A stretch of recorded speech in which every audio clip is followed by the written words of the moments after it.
Hi friends, welcome to ITI gold technical channel में आपका स्वागत है। Daily current affairs, vacancies information, ITI से रिलेटेड वीडियो पाने के लिए हमारे चैनल को सब्सक्राइब कीजिए।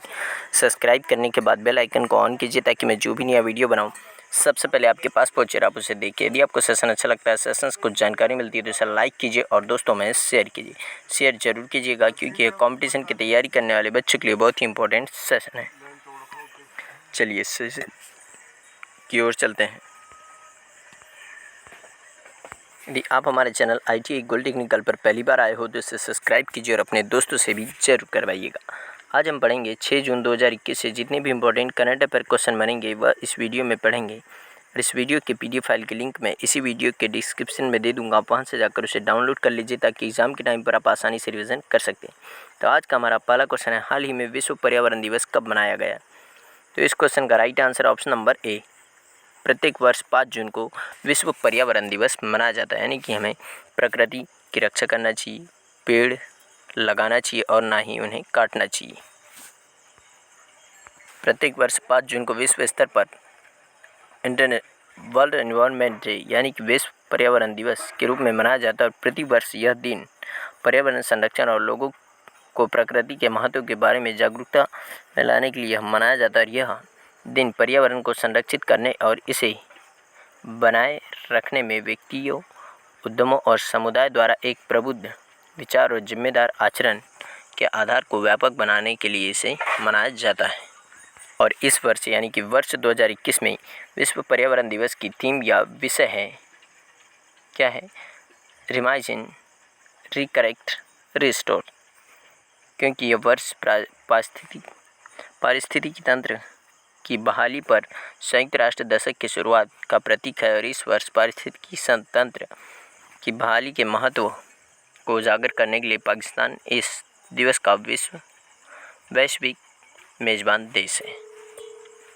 और साल 1974 में पहली बार ओनली वन अर्थ के नारे के साथ विश्व पर्यावरण दिवस मनाया गया था। और वर्ष 1972 में मानव पर्यावरण पर सम्मेलन आयोजित किया गया था जो संयुक्त राष्ट्र में 5 से 16 जून तक चला था।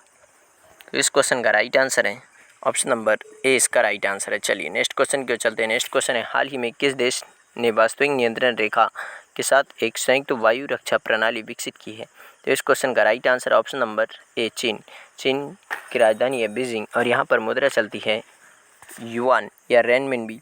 और यहाँ पर राष्ट्रपति है शी जिनपिंग। कौन है? Xi Jinping. और वास्तविक नियंत्रण रेखा यानी कि LAC, line of actual control के साथ एक वायु रक्षा प्रणाली विकसित की है इन्होंने।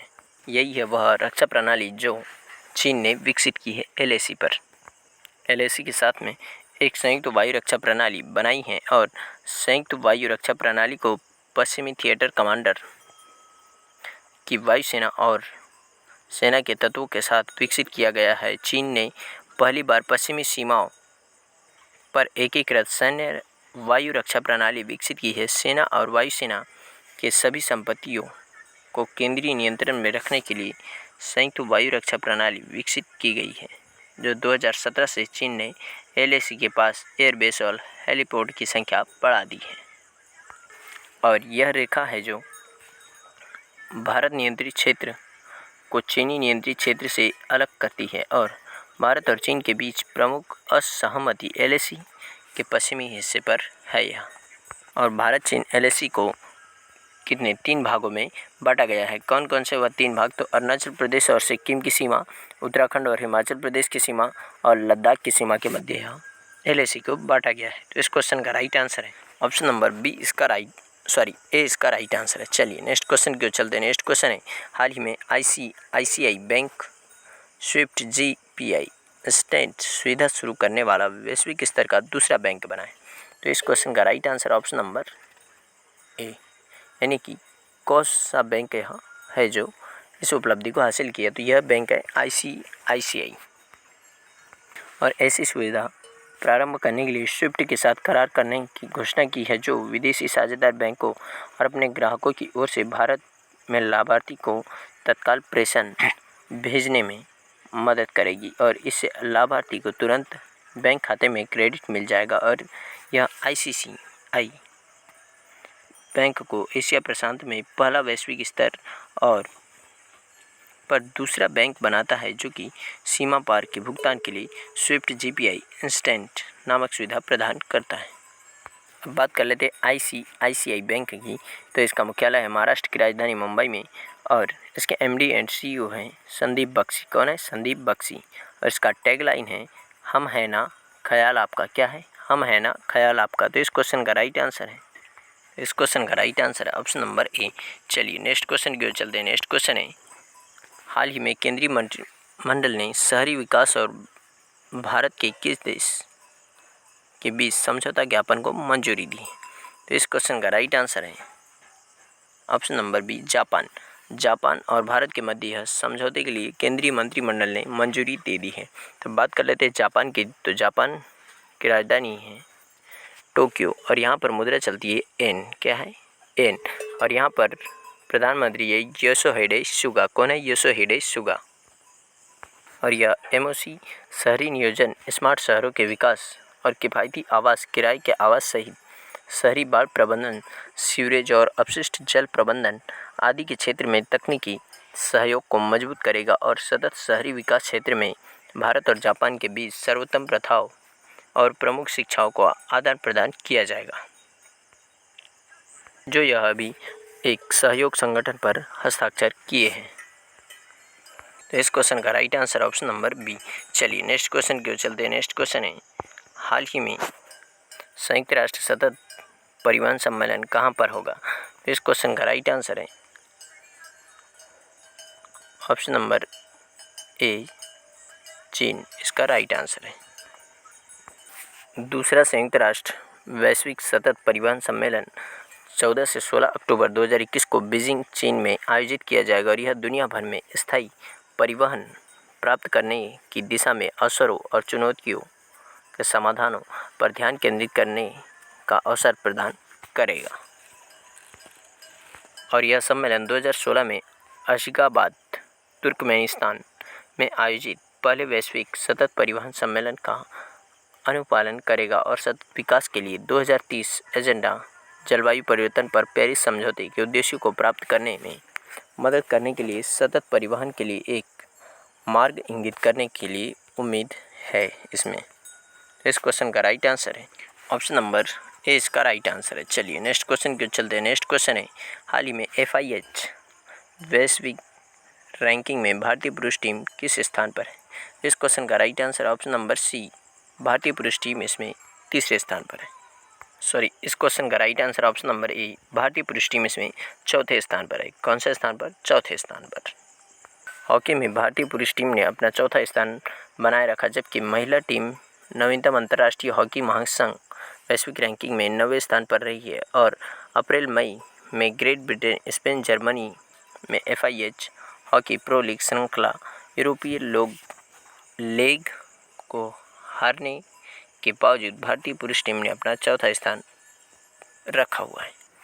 और नीदरलैंड की महिला टीम शीर्ष पर है, जबकि अर्जेंटीना दूसरे स्थान पर है। ऑस्ट्रेलिया तीसरे स्थान पर पहुंच गया है और जबकि जर्मनी 21.15.185 अंकों के साथ में चौथे स्थान पर खिसक चुका है और ग्रेट ब्रिटेन इसमें 5वें नंबर पर है।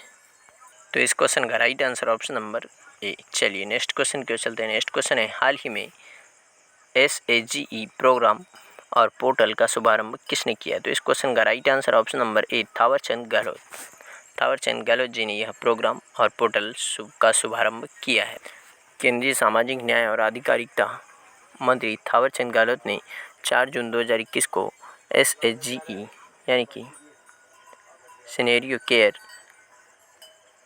अगेनिंग ग्रोथ इंजिन नामक एक पहल और भारत के वरिष्ठ नागरिकों की सहायता करने के लिए SAGE पोर्टल का भी शुभारंभ किया है और यह पोर्टल विश्वसनीय स्टार्टअप द्वारा बुजुर्गों की देखभाल के उत्पादों और सेवाओं की वन स्टॉप एक्सेस के रूप में कार्य करेगा। इस क्वेश्चन का राइट आंसर ऑप्शन नंबर ए। चलिए नेक्स्ट क्वेश्चन क्यों चलते हैं। नेक्स्ट क्वेश्चन है हाल ही में विप्रो कितने ट्रिलियन रुपए के मार्केट कैप हासिल करने वाली तीसरी भारतीय IT फर्म कंपनी बनी है? तो इस क्वेश्चन का right answer option number C, 3 trillion रुपए के मार्केट कैप हासिल करने वाली तीसरी भारतीय IT फर्म कंपनी बन गई है। कौन सी? विप्रो। इस क्वेश्चन का राइट आंसर है विप्रो कंपनी। विप्रो कंपनी पहली बार बाजार पूंजीकरण में 3 ट्रिलियन रुपए को छुआ है और टाटा कंसल्टेंसी सर्विसेज और इन्फोसिस के बाद में मील का पत्थर हासिल करने वाली तीसरी भारतीय आईटी फर्म कंपनी बनी है। और कंपनी ने जर्मन रिटेलर मेट्रो से अपनी अब तक की सबसे बड़ी और $7.1 बिलियन की डील जीती है और भारत में कुल 13 सूचीबद्ध फर्म है जिन्होंने 3 ट्रिलियन एम कैप को पार कर लिया है। विप्रो अब 14वें स्थान पर है इसमें। और रिलायंस इंडस्ट्री भारत की सबसे मूल्यवान कंपनी है जिसका बाजार पूंजीकरण 14.05 ट्रिलियन रुपए है और इसके बाद टाटा कंसल्टेंसी सर्विसेज और HDFC बैंक क्रमशः 11.58 ट्रिलियन रुपए और 8.33 ट्रिलियन रुपए एम कैप के साथ में है। विप्रो कंपनी के अध्यक्ष है ऋषभ प्रेम जी। कौन है? ऋषभ प्रेम जी। और इसका मुख्यालय है कर्नाटक के बेंगलुरु में। इसके MD एंड CEO है थियरी डेलापोर्टे। कौन है? थियरी डेलापोर्टे इसके MD एंड CEO है। तो इस क्वेश्चन का राइट आंसर है ऑप्शन नंबर C इसका राइट आंसर है। नेक्स्ट क्वेश्चन है हाल ही में नीति आयोग के तीसरे SDG इंडिया इंडेक्स 2020-21 में शीर्ष स्थान पर कौन सा राज्य है? तो इस क्वेश्चन का right answer option number A Kerala. इसमें केरल पहले स्थान पर है। केरल की राजधानी है त्रिवेंद्रम या तिरुवनंतपुरम और यहाँ पर मुख्यमंत्री है पिनराई विजयन। कौन है? पिनराई विजयन। केरल ने नीति आयोग के SDG इंडिया इंडेक्स 2020-21 में तीसरे संस्करण में शीर्ष स्थान बरकरार रखा जबकि बिहार सबसे खराब प्रदर्शन करने वाला राज्य घोषित किया गया और सतत विकास लक्ष्यों के लिए सूचकांक सामाजिक आर्थिक और पर्यावरणीय मापदंडों पर राज्यों और केंद्र शासित प्रदेशों की प्रगति मूल्यांकन करता है। केरल ने 75 के स्कोर के साथ में शीर्ष राज्य के रूप में यह उपलब्धि हासिल की और अपने रैंक को बरकरार रखा है। भारत के SDG इंडेक्स में तीसरा प्रतिपादन 3 जून को नीति आयोग द्वारा उपाध्यक्ष राजीव जी के द्वारा पेश किया जाएगा और इसमें पहले स्थान पर 75 अंक के साथ में केरल है और 74 अंक के साथ में हिमाचल प्रदेश और तमिलनाडु है। 72 अंक के साथ में आंध्र प्रदेश, गोवा, कर्नाटक और उत्तराखंड है। 71 अंक के साथ सिक्किम है और 70 अंक के साथ में महाराष्ट्र है। नीति आयोग की स्थापना की गई थी 1 जनवरी 2015 को और किसके स्थान पर? तो योजना आयोग के स्थान पर। और योजना आयोग की स्थापना की गई थी 1 मार्च 1950 में। कब? 1950 में स्थापना की गई थी किसकी? योजना आयोग की। और योजना आयोग के स्थान पर ही लाया गया है नीति आयोग।